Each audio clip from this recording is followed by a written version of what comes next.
we can define motion as the change of position of object. Change of position of object with respect to time. What is translatory motion? Translatory motion means all the particles move in the same direction at a given instant of time. So what is mechanics then? Mechanics is a fundamental branch of physics which deals with the motion of material objects.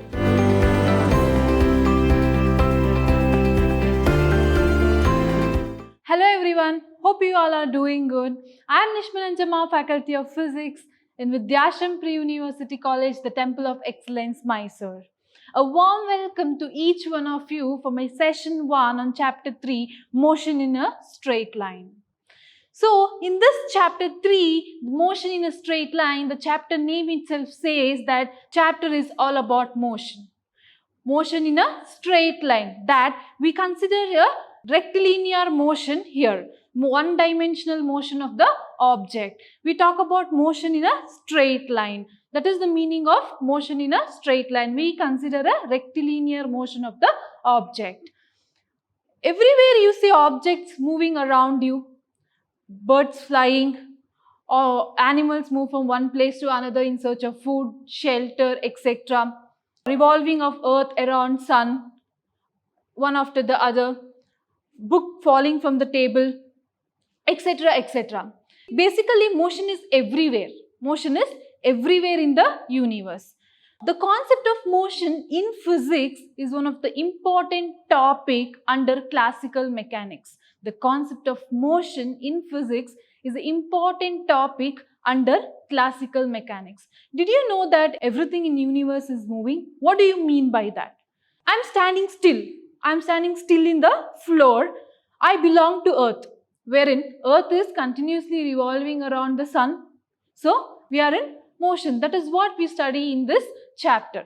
So, this chapter 3 is all about motions in a straight line, rectilinear motion.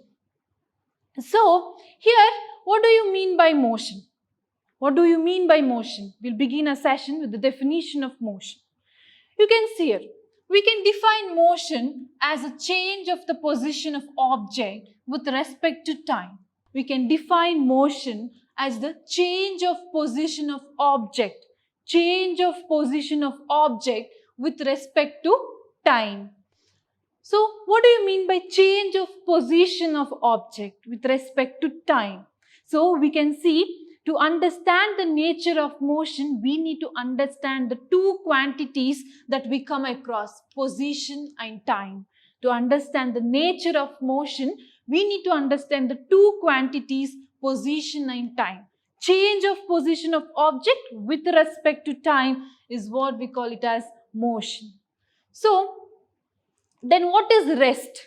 What do you mean by rest? Object is said to be at rest when there is no change in the position of object with respect to time. When there is a change in the position of object, we say the object is under motion. When we talk about rest, that means, for example, if the object is not moving with respect to time, it is standing still, that means that object is under rest. Let us consider a simple example to understand what is motion and what do you mean by the two quantity, position and time, which is describing the nature of motion. For example, consider, look at this simple example. See, the car is at rest. It is at rest. It is not moving. After 10 seconds, the car is initially at rest. After 10 seconds, you can see car not move from one place to another. Car is at rest. Even after 10 seconds, when you check, the car has not moved from this place to here.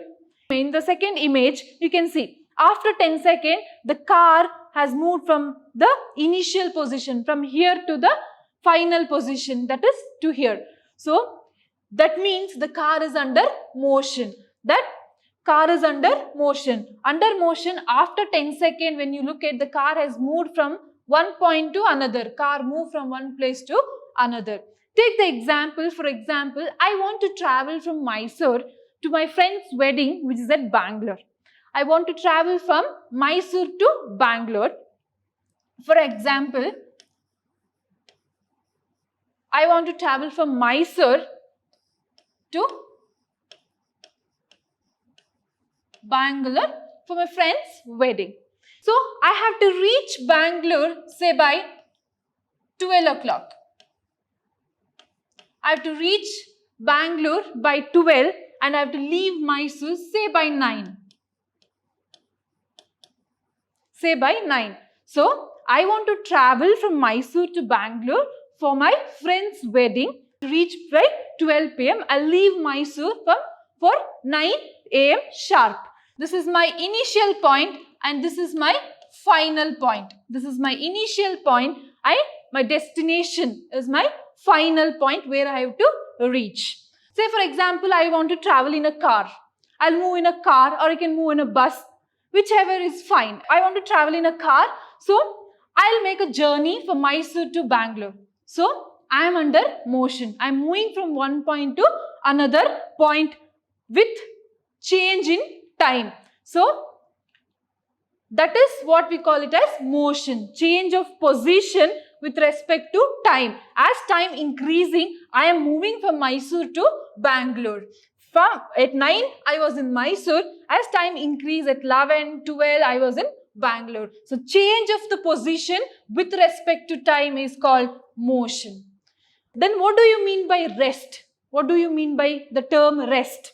So rest when there is no change in the position of object with respect to time. So now I want to move from Mysore to Bangalore, but I am still in Mysore even though it is 12 p.m. Even though it is 12 p.m., I am still staying in Mysore itself. That means I am in rest. There is no movement of body with increase in time. As the time increasing 9, 10, 11, 12, I am still staying back in Mysore itself. There is no motion in the body. That means I am under rest. For example, consider today first hour you have mathematics class. You are in room number 204. This is your room number 204. You have math class at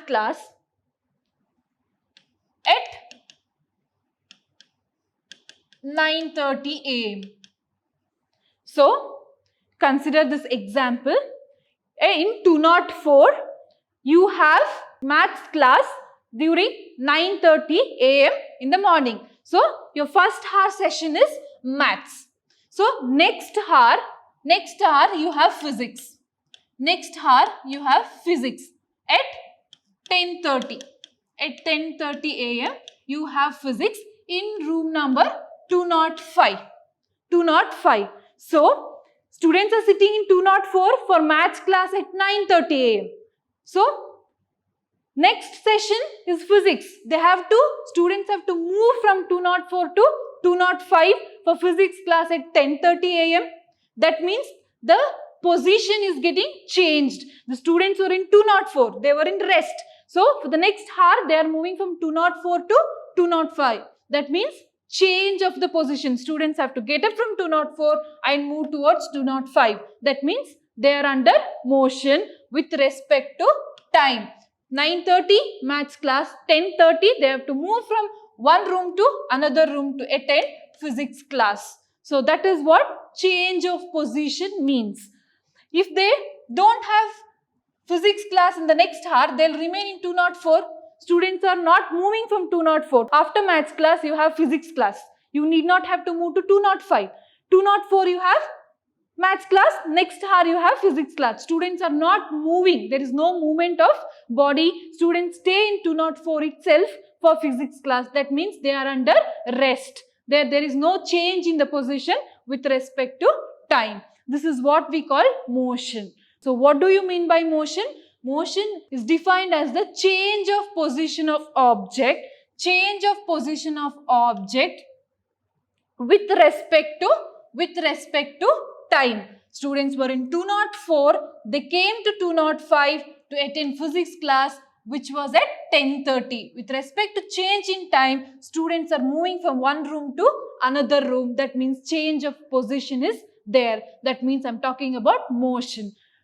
What is rest? Object is said to be at rest when there is no change in the position of object with respect to time.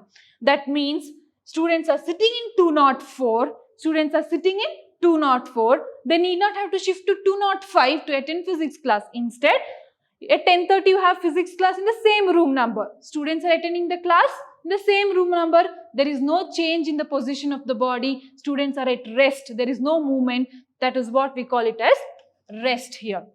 So, mechanics. This is all about we are talking here is motion is one of the important topic under classical mechanics. So, what is mechanics then? Mechanics is a fundamental branch of physics which deals with the motion of material object. Mechanics is one of the branch of physics. Branch of physics is wide, it is vast. So, mechanics is one of the fundamental branch of physics which deals where we study the motion of the material object. In mechanics, it's a branch of physics where we deal with motion of the object. We study the motion of object in mechanics. So, this mechanics is classified into dynamics and statics. Dynamics and statics. What do you mean by the term dynamics here? Mechanics, you got to know, it's a branch of physics which deals with the study of motion of the object. This mechanics is classified into dynamics and again classified into statics. What do you mean by dynamics? In dynamics, we study the object under motion. We study the object under motion. In statics, we study object at rest. We study object at rest. Static. We study the object at rest. Dynamics means we study the objects under motion. So again you can see here, you can look at the image. The ball, it is standing still. The ball is still, it has no movement. That means it is static. The ball is at rest. There is no movement in the ball. That means it is static. The study of the object under rest is called static. Dynamics, study of object in motion. That means you can see a boy here. He is running. He is running in one direction. That means there is motion. He is not standing still. He is continuously running. That means he is exhibiting some motion. That means dynamics is a study of objects under motion. So again this dynamics is classified further into kinetics and kinematics. What is kinetics here and what is kinematics here? Listen carefully. Kinematics and kinetics are not one and the same. There is a difference between these two terminology. Kinetics, we study the objects under motion, but it does not take into consideration what is the cause of their motion. We study the object under motion, but we does not take into account what is the cause of their motion. In kinetics, we study the motion of the object. Dynamics all about is studying the object under motion. So under this we have these two branches. Here study of the motion of the object by taking into consideration the cause of their change of state of object. We consider the cause of the motion. Here we study the objects under motion, but we does not take into account what is the cause of their motion, what is causing their motion. But in kinetics we study the objects under motion and also we take into account, we consider the cause of their motion. To understand this, let us take an example. I'll throw the ball in the air. I will throw the ball in the air. Kinetics explains the friction that causes the throw. The friction that causes the throw is explained by kinetics, and kinematics, it does not bother about the friction. It will just help us to study what is the acceleration, what is the speed, and what is the final position of the ball after it falls down to the ground. It will not study what is causing that ball to throw, causing the throw of the ball. It will just study the motion of the ball. Kinetics, it will study the motion of the ball as well as it will study the cause of the movement of the ball. That is the friction also can be studied in kinetics. For example, consider I have a ball. I'll apply some force. I will push the ball. The ball was initially at rest and now it is in motion. I have a ball, I'll apply a force, that is a slight push, it will start moving. That means ball is under motion. This ball is under motion. So what is causing this ball to move? The force which I applied. I applied force, that is why the ball is moving. That means the force which I applied is causing the ball to move forward. In kinetics, we will just study the motion of the object.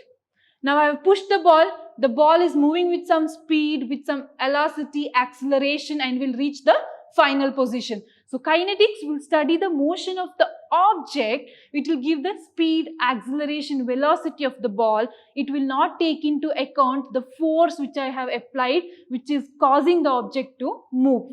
Kinetics is the study of the motion of the object, taking into account the force which I have applied. The fall of the apple from tree to ground, that is due to gravitational effect. So kinetics will study the motion of the object by considering the force or gravitation, etc. What is causing that object to move along with the motion of the object is studied in kinetics. So mechanics is classified broadly into dynamics and statics. Statics means the ball is still, it is at rest.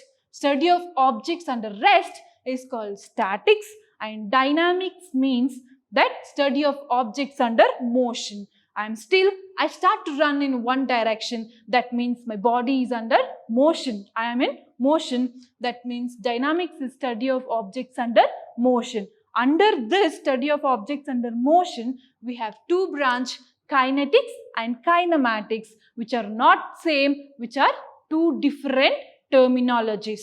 So I hope you understood what is kinematics and kinetics. Kinetics is the study of motion of the object. Kinematics is also study of motion of object. But the difference is, kinematics, it does not take into account what caused their motion, what made their state of change of position. But kinetics will consider what caused their change of position, what caused the object to come under motion is also studied in kinetics. So this is how mechanics are classified into one another and how they are grouped separately. So next, you have frame of reference. We study motion with respect to a reference point. We study motion with respect to the reference point. I said, I am in Mysuru. From Mysuru, I have to travel to Bengaluru. So this is my initial position, that is my final position. So we need a reference point. So study of motion includes a reference point. So what is that reference? So what is frame of reference? It is important to study the types of motion. To understand what are the types of motion, we need to understand what are frame of reference. So what do you mean by frame of reference? I have x, y, z axis. I have x, y and z axis, and I have a origin O where the three axes are intersecting. Three axes are intersecting at a point which I have marked it as O, which is my reference point, which is also called as a origin. So these three axes are the coordinate system. This is a coordinate system with three axes and a reference point. This is a coordinate system. So the coordinate system which represent position of object with respect to time is known as frame of reference. A coordinate system which represents the position of object, with reference to time. That means I am placing a clock. Frame of clock. I am placing a frame of clock. I include a frame of time. So I have an object A which is at point P. I have an object A which is at point P. I want to describe the position of the object P with respect to time from the origin O. Initially the point was at origin O. Now it has moved a distance. Now it is at P. Initially it was at origin with reference point O. From O it has moved some distance. So What is the time? Initially, it was in the reference point at time 0 second. Now, as it is moving towards one direction, say it is moving in x-axis, time is increasing and I want to calculate what is the position of A at point P with the help of these coordinates. So that is what is my frame of reference. A coordinate system represent position of object. I am representing the position of object as x, y and z. X, y and z. It's a coordinate system. With respect to time is known as frame of reference. Position of object is determined with the help of a point. A position of this object is determined with the help of point known as reference point and a set of axes. So the position of this point of this object A at point P is described with the help of coordinates x, y and z, set of axes that are x, y and z, set of axes and a reference point O. With the help of the reference point O and the axis coordinate system, I can describe what is the position of point P, position of object at point P. So that is why I have written x, y, z with respect to O. Next you can see, you have reference point. A point, this is a reference point, the point of intersection of three mutually perpendicular axes in a coordinate system. A point of intersection of three mutually perpendicular axes x, y and z in a coordinate system. This is a coordinate system, a mutual interaction of x, y and z axis. They are meeting at point O. So that is your reference point. So a point of intersection of three mutually perpendicular axes, that is x, y and z, are meeting at a point in a coordinate system. It is called origin and serves as a reference point. So this is the origin. Initially point P was in the origin. Now with increase in time, it has made some movement, it has travelled some distance along x-axis and it has reached point P. I want to know what is the position of the object at point P. So this is your origin which serves as a reference point. So where was the point P initially? It was at origin O. That's the reference point from where the point P is moving. So from where? Here it is moving and it has reached here. So this is the initial, this is the reference point. So point object. An object whose size is much smaller than that. An object whose size is much smaller than the distance it moves in is a reasonable duration of time is considered as a point object. I will repeat the definition. Listen carefully. What do you mean by point object? An object whose size is much smaller than the distance. An object whose size is much smaller than the distance. It moves in a reasonable duration of time. It is moving in a short period of time. It is considered as a point object. To understand the frame of reference, I will take an example of a car. Say, I am standing here, in front of me I have a car. I have a car and there is a driver in the car. So, there are two observers. One is me, who is just standing outside the car, and another person is the driver who is inside the car. So, there are two observers. So, I am standing just outside the car. This is my frame of reference. This is my frame of reference, how I will observe the car, being an observer. So, there is an observer inside the car who is moving in the car. So, car is his frame of reference. Now, say, I am standing here, I have a car in front of me. The car is at rest now. The car is at rest and car will start moving with some velocity, say 60 km per hour. It is moving with some velocity 60 km per hour.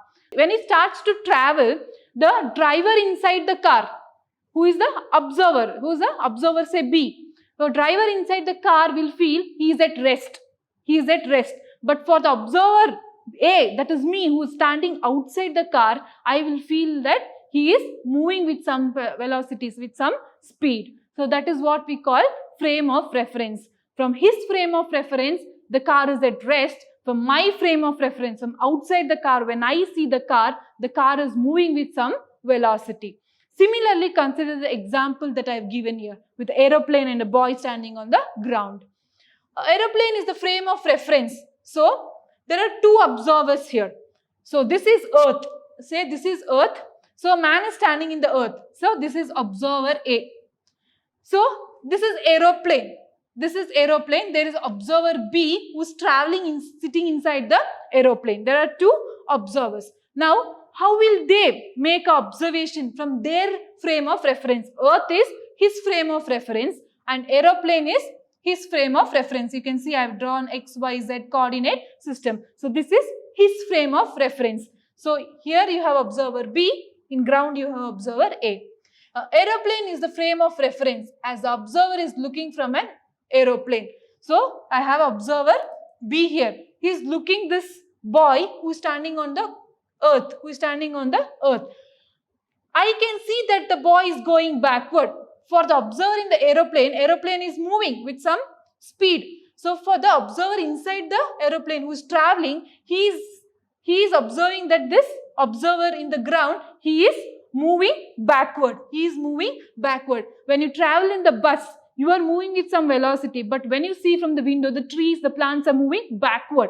For the observer in the aeroplane, from his frame of reference, the boy is moving backward. But for the observer in the earth, that is for observer A, the aeroplane is moving with some velocity. For him, the aeroplane is moving with some velocity. For the person in the aeroplane, observer B, he feels that he is in rest. Even though aeroplane is moving, the frame of reference, from his frame of reference, he is under rest. But when he sees outside the aeroplane, the boy in the ground is moving backward. So, this is an example about frame of reference. So, to describe the motion, a frame of reference is important. So, next, frame of reference, you got to know you have a coordinate system. Coordinate system means you have X, Y and Z axis. So, X, Y and Z axis intersect at a point which we call this as origin and we consider that as a reference point. So, that coordinate system which represents the position of object. This coordinate system is representing the position of the aeroplane. Similarly, the coordinate system which is representing the position of object with respect to time. I have placed a clock in the frame. That means I have placed a time clock in the frame. So, this is what we call as frame of reference.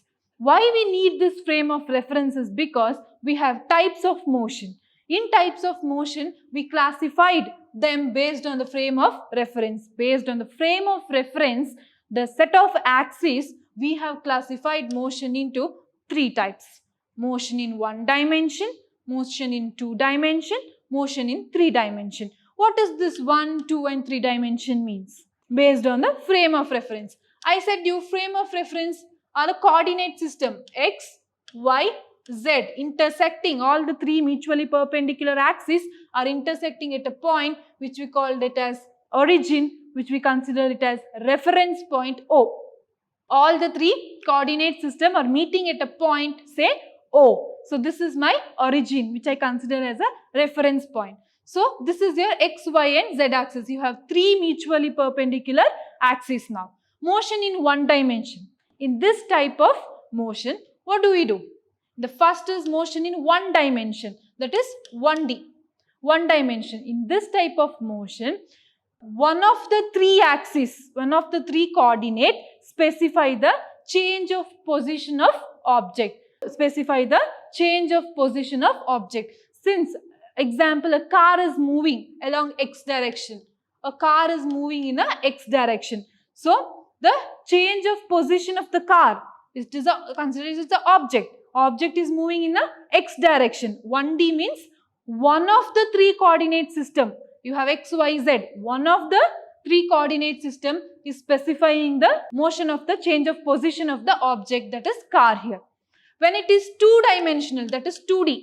What do we mean by two-dimensional? When it comes to two-dimensional, any two of the coordinate system, Y and X or X and Z, any two of the coordinate system specify the change of the position of object. When it comes to motion in 3 dimension, 3D means all the three axes, all the three coordinates specify the motion of the object. We'll specify the change of position of object. All the 3 coordinates are involved here. That is, I'm not talking about motion of object in one dimensional or in a straight line or in a plane. It is in space, motion of object in space. They can take example of a bird flying in sky, in a space. So, this is about motion in 3-dimensional. This is based on the frame of reference. Motion are classified into 3 types.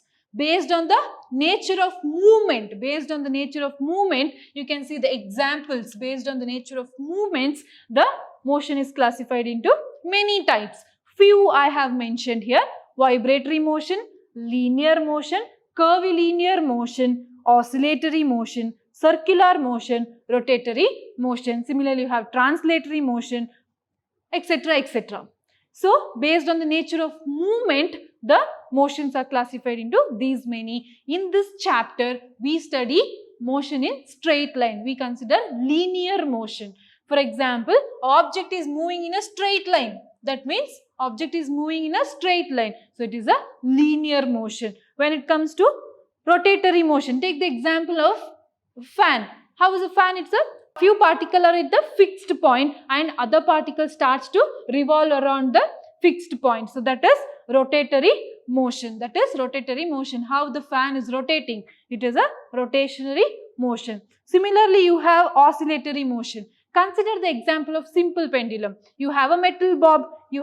Metal bob is pulled with some force and it is released. So, there is a movement, to and forth movement of the metal bob. That is what we call it as oscillatory motions. Similarly, what is translatory motion? Translatory motion means all the particles move in the same direction at a given instant of time. When it is moving in the same direction, if it takes a curve, instead of you have a straight road, you will move in the same direction in the given instant of time. You take a curve. If object or a particle takes a curve, we call it as curvilinear motion. You can see curvilinear motion. Similarly, we have circular motion, rotation of earth around the sun. It is a circular path taken by the object. So, circular movement. You can see a satellite rotating around the earth. It is a following a circular path. So, we call it is a circular motion. In your chapter 3, we are only concentrating on rectilinear motion. That means motion in one dimension, motion in straight line. So, it is a linear motion we are talking here. Next, you have path length and displacement. What do you mean by path length and displacement? To understand what is path length and displacement, you need to understand what do you mean by scalar quantity and what do you mean by vector quantity, because displacement is a vector quantity whereas path length is a scalar quantity. Without knowing what is scalar quantity and vector quantity, trying to understand what is path length and displacement is of no use. So, before we explain path length and displacement, you should know what is scalar and what is vector quantity. Scalar means it has magnitude only. It does not depend on the direction. So, it has only magnitude. What do you mean by magnitude? It is a numerical value assigned to a measure of a quantity. You have measured a quantity, you have a numerical value, we call it as magnitude. Length of the pen, it is 10 meter. For example, length of the pen, it is a 10 meter. 10 is what? Numerical value assigned to the measured quantity, that is length. Measured quantity, length is the measured quantity here. 10 is the numerical value which is assigned to the measured quantity. So, that is what we call it as magnitude. So, scalar depends only on magnitude and it is not dependent on direction. Whereas vector quantity, it depends both on the magnitude as well as direction. A numerical value plus the direction. Suppose, say you have to move from point A to point B. You have to move from initial position point A to final position point B. So, the distance you have travelled is 10 meter. You have travelled 10 meter. 10 is what? Magnitude. 10 is the magnitude, a numerical value assigned to the measured quantity here. So, scalar Path length is a scalar quantity. Scalar quantity depends only on magnitude, not on the direction. But when you talk about vector quantity, along with magnitude, it is important to specify the direction. You are traveling from point A to point B towards north or towards east. So you have to mention the direction as well. 10 meter north. I am moving from point A to point B 10 meter north or 10 meter south. So this is your vector. Magnitude plus direction gives you vector quantity. A magnitude gives you, just magnitude gives you scalar quantity. So path length means we are talking about distance. The length of the path traversed by an object is called path length. So it's called path length, and path length is a scalar quantity. That means it depends only on magnitude. It is independent of the direction. A unit of path length is given by meter. It is given by meter. So distance, we studied in units and measurement. Distance is given in terms of length, L. So the unit of path length is meter. Dimensional formula of path length, you measure in terms of length, means dimension is always given in square bracket. It is represented as capital L within the square bracket. To understand path length, let me take the example. Suppose this is your home. Suppose this is your home. From home, I have to travel towards my school. So what I'll do, I'll travel towards the school. From school, I want to buy some notes or pen to my class. So what I'll do, I'll go to a stationery shop. I'll go to stationery store or shop. I'll go to stationery shop. Then I'll buy some stationeries and get back to home. Consider this example. So a boy, he is leaving from the home towards his school. After school, he wants to buy some stationery things, that is some books or pen. Then he goes to stationery store and then he return back to his home. So a boy is traveling these many paths. So path length is the total distance traveled by the boy from home to school, school to stationery store to home. It is the total distance traveled by the boy from home to school and school to stationery store and stationery store to home. This is a total path traveled by the boy. Suppose from home to school, the distance is 2 meters. He takes 20 minutes to travel from home to school, and from school to stationery store it is 3 meters, and again stationery store back to home it is some 6 meters. So the total distance traveled by the boy is given by path length. So it is 2 plus 3 plus 6. So it is 11 meter. 6, you can see 6 plus 5, it is 11 meter.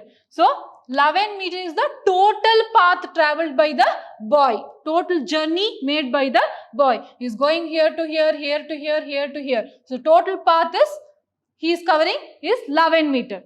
When it comes to displacement, you can read here. Change in the position of particle in one particular direction is called displacement.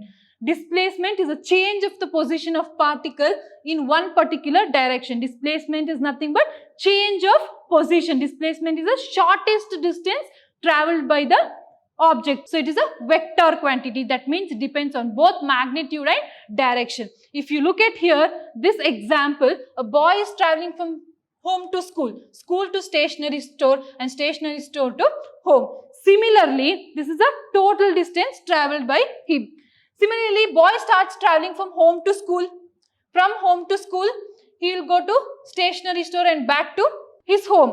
So, displacement is nothing but the difference between the final position and the initial position. The shortest distance traveled by the boy. If you consider, this is the home. This is the home. From home, the boy is moving towards church. And from the church, the boy is moving back to home. So, the initial position is home. The final position is home again. He is going from home to church and again from church he is returning back to home. So, initial position is home, and final position is home. In this case, displacement will be equal to 0. But the path length will not be equal to 0 because he is traveling from home to church of 2 meter. From again church to home, he is traveling of some 3 meter. So 3 plus 5, 3 plus 2, it is 5 meter is your path length. Path length. What is displacement? Displacement is the difference between the final and initial position.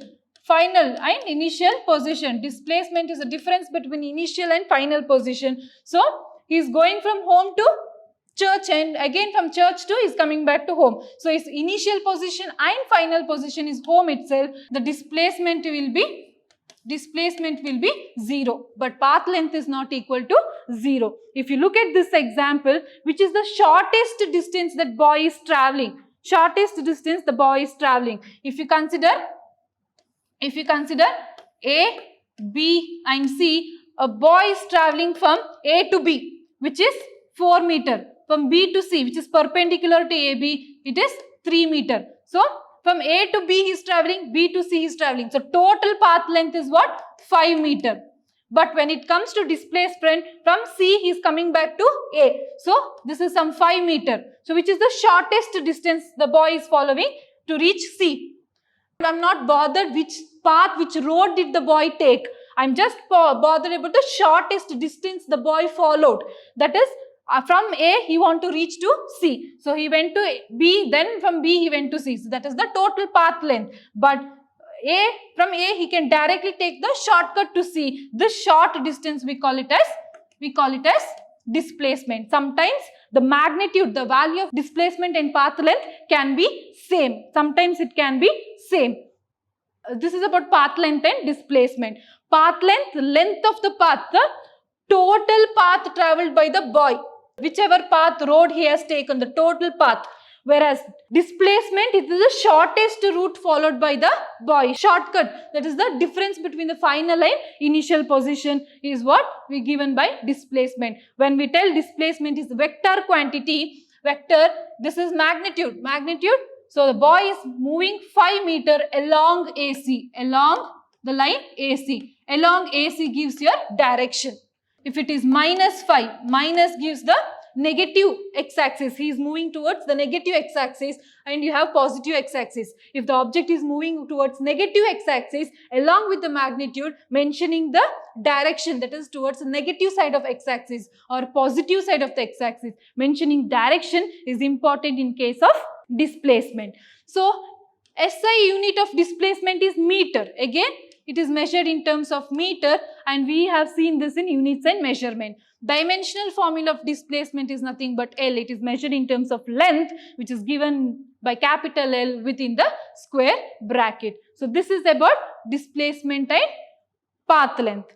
So, next you have uniform motion. You have heard of uniform and non-uniform motion.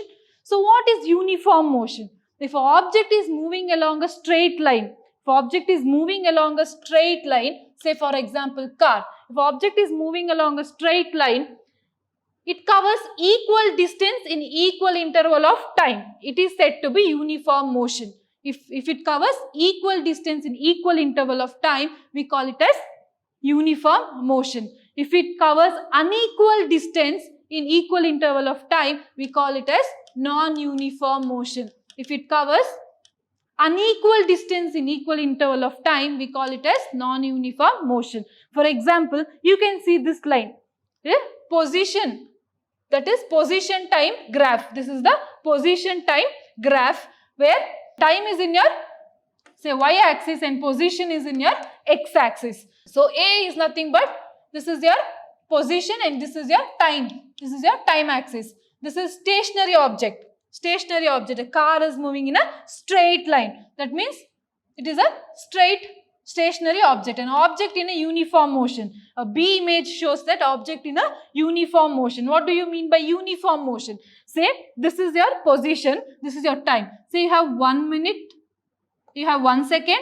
You have 2 seconds. You have 3 seconds. You have 4 seconds. Position is you are in 1 meter. It is given in terms of meter. It is in terms of second. 1 meter. 2 meter, 3 meter, 4 meter. So, at 1 second, you are traveling 1 meter. That is the definition. A line covers equal distance in equal interval of time. At 1 second, it is making a distance of 1 meter. Equal distance in equal interval of time. At 2 seconds, it is traveling a distance 2 meter. Similarly, 3 seconds, it is traveling the distance of 3 meter. Equal interval of time, as increase in 1 second, after 1 second, that is 2, 3 seconds, it is moving equal interval of time. So, this is the time. So, you get a straight line. You can see you get a straight line. When you join the points, you get a straight line. So, 1 second, it make a distance 1 meter. With another increase in 1 second, 1 plus 1, at 2 seconds, it is traveling 1 plus 1, 2 meter. Again, with increase in 1 second, that is 2 plus 1, it is 3 seconds. Again, from 2 meter, it is increasing 1 meter and 2 plus 3, 3 meter. So, it is moving in a straight line. So, this is uniform motion. So, non-uniform means that it is covering unequal distance. For example, in equal interval of time. For example, for 1 second, instead of 1 meter, it is covering 2 meter. For another 1 second, it is 2 seconds. For 2 seconds, it is covering 6 meter. So, you will not get a straight line. You will not get a straight, 2 meter is covering 6. For 3 meter is covering some 12 meter. So, it is not giving a linear, that means a straight line. So, given instant of time, if you are covering unequal distance, it is called non-uniform motion. We will discuss about uniform and non-uniform motion in our session 2 of chapter 3 in the upcoming session. So, a graph of position along y-axis, and time along x-axis. So, this is the position time graph. This is the stationary object. Stationary object is just moving straight. So, object in the uniform motion. So, this is the graphical representation. So, in today's session, we discussed what is motion. So, what are the types of motion? What do you mean by rest? And what are the different types of motion with respect to reference, frame of reference, and with respect to nature of movement, as well as we studied what is frame of reference. What is frame of reference, which is essential to describe what is motion and to understand types of motion. Then we studied what is path length and what is distance. Path length is the total distance covered by the boy. We took the example of a boy moving from home to school. So, it is the total distance covered by the boy. When it comes to displacement, it is the shortest route. What is the shortcut followed by the boy? Final position minus initial position gives me displacement. That is the shortest distance. And we know path length is scalar and displacement is vector. Scalar means it depends only on magnitude. It is independent of direction. Vector, it depends both on magnitude and direction. So, we got to know how we calculate shortest distance, and in displacement, I don't bother about the route, the track followed by the boy. I just need what is the shortcut. So, this is all about path length and displacement. Then we studied what is uniform motion and non-uniform motion. If an object covers an equal distance in equal interval of time, that is object moving along a straight line covers equal distance in equal interval of time, we call it as uniform motion. If it covers unequal distance in a given interval of time, that is non-uniform motion, and this is the graphical representation. That's all for today's session, students. I will come up with more sessions on motion in a straight line. So, until then, take care, have a good day. Thank you.